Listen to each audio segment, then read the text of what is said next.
Johnny Manziel, will he go to the Cleveland Browns? Will he go to the NFL draft? It appears that he certainly will. The Chick-fil-A Bowl that they played in, Texas A&M, that is, against Duke was fantastic. But then, basically, on New Year's, he flew to Miami, because, you know, that's what college football players do. The Peach Bowl was on New Year's Eve, right? That's what the Peach Bowl? That's what that game is. It's the Peach Bowl. Yes, that game was on New Year's Eve, correct. So after the win, he flies to Miami, and he meets up with who else?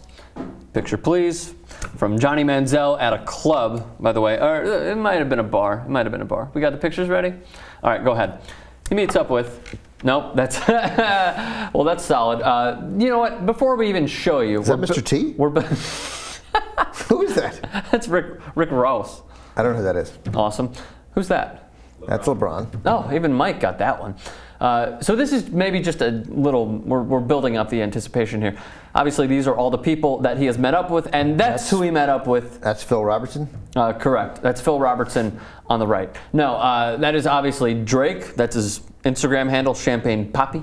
My brothers, #regime. I can't see what the other ones are, but either way, it doesn't matter. Drake and Johnny Manziel meeting up once again. There's another picture of them. Obviously, he's doing the money sign right here because of the NCAA suspending him for half a game against this was Rice. After the Peach You're Bowl. okay with LeBron James, Rick Ross, Drake, and all them hanging out with a college kid like Johnny Manziel?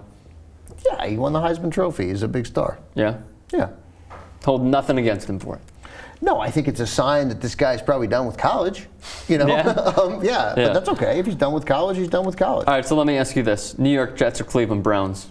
Or either or any other team. Who do you think should draft him? Well, the Jets. And should he be a first-round pick? Excuse me.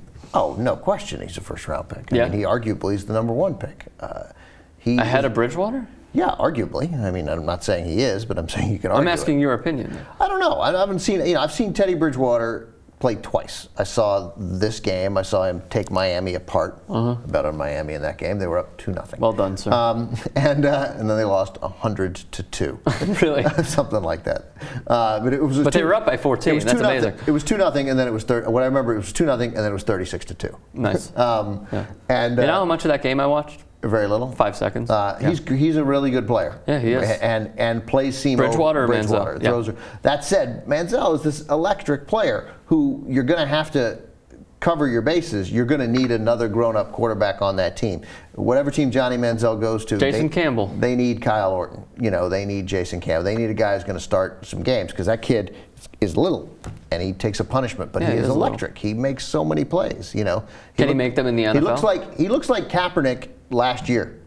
He's moving around. He's creating plays. We don't know that yet. He hasn't played in the NFL. No, we can't say that yet. Well, you can say that he looks like he reminds me of Kaepernick. Right, I don't know what he's going to be like, but this guy is incredibly accurate. He makes amazing plays with his feet. He keeps plays alive. He does. And these throws are like he's throwing the ball away, and then the throw is on the money to a spot where only his guy can catch it. Yeah, the question is, will that transcend into the NFL, or will those wild passes that it appears... But they're not wild, they're accurate. They're accurate somewhat, but out of anything, this is stiffer competition. So I don't know. I just don't know if he'll succeed, is basically what I'm saying. I think he has the ability to succeed. I don't know if he will right away. I think it'll be a good 2 or 3 years that a team should probably give him in order for him to be successful. Jets or Browns, or neither? Well, the Jets are much closer to being, it seems like, defensively. The Browns were said to have, Browns have an okay defense. It's tough when the offense. They have a good defense. Yeah, but they didn't play as well. Pretty sure they were top 11, I believe. They didn't play that well down the stretch. I mean, that team lost 7 games, not just because the offense didn't score. They lost some high-scoring games. Joe Hayden was hurt, but, you know, I don't know. I don't think it really matters. It depends on the coaching situation, the stability. The Jets need skill position players. They need corners, and they need, and they definitely need receivers and backs and a quarterback, I think. The Jets can live with going to Geno Smith for another year and seeing, but I think if the Jets have an opportunity to take a quarterback, they will. And I think Johnny Manziel is going to be a thrilling NFL player. I think he is going to be a great, great, great NFL player. I wouldn't hesitate to take him. But I do think you got to think of this guy as what you want is, I need this guy to play 10 or 11 games and be healthy for the playoffs. Sure. That's what you want.